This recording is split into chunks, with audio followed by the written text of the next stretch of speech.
I'm going to show the logic model that we created in session 1, which was the last time we all met together. So if you're interested in how to create a logic model or the process for creating a logic model, we suggest that you go back and view that recording when it's available. But basically, these are the components of a logic model.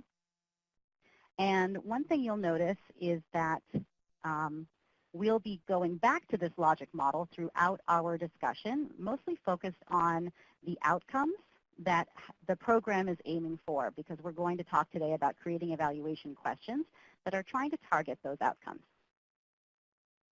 So we're going to enter step 2 of our continuous evaluation model, which is plan.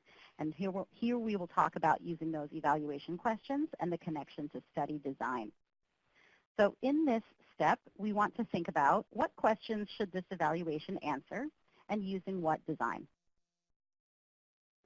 These guiding questions are also written on a handout that we have made available to you, so you can download them from the Download Today's Files pod.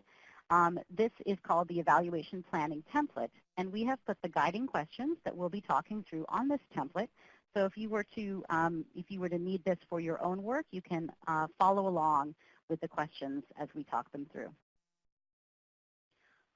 So when people usually ask an evaluator to understand, is this professional learning and development program working, they're really asking a couple of different questions. And sometimes it's hard to know exactly what they mean.